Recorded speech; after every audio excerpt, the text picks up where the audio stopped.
5 lakh non-traumatic amputations occur annually according to the 2021 American Heart Association policy statement, reducing non-traumatic lower extremity amputations by 20% by 2030. Time to get to our feet. Between 8 and 10 million people in the United States have PAD, or peripheral arterial disease. The condition disproportionately affects Black people, American Indian people, and those of low socioeconomic status.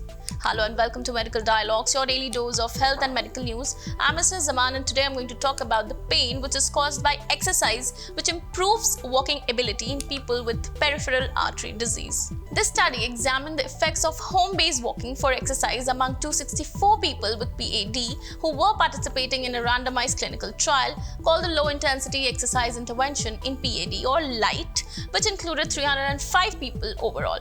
From September 2015 to December 2019, participants enrolled in the LITE study at 4 US medical centers. Their average age was 69 years, 48% were women, and 61% were Black adults. Researchers randomly assigned participants to one of 3 groups for 12 months. The first group, or 38%, walked at home at a comfortable pace. The second group, or 41%, walked at home at a pace that induced leg symptoms, while the third group, or 21%, did not walk for exercise.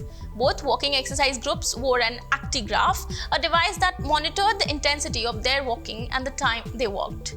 At the study's start and at 6 and 12 months, participants completed 3 tests of leg function: walking speed over a 4-meter distance or 13 feet at usual pace, walking speed over a 4-meter distance at fastest pace, and the short physical performance battery, or SPPB, consisting of 4-meter walking velocity at usual pace, a standing balance test, and the time for 5 repeated chair rises. The key findings were as follows. At 6 months, participants whose walking pace induced leg pain or discomfort walked 11 feet per minute faster, and at 12 months, they walked more than 16 feet per minute faster than participants whose walking pace did not induce leg pain or discomfort. Compared to non-exercisers, participants in the group that walked for exercise at a pace inducing leg pain or discomfort walked nearly 13 feet per minute faster at 6 months. However, this increase was not statistically significant at 12 months. At 12 months, people who walked for exercise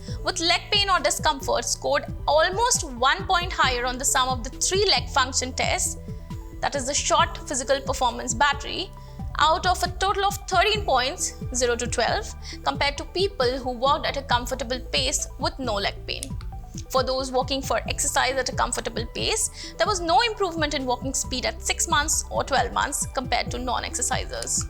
It is important to note that study participants walked at home, so the results may not apply to walking on the treadmill in the presence of a health professional, which is a standard of care and first-line therapy according to clinical practice guidelines.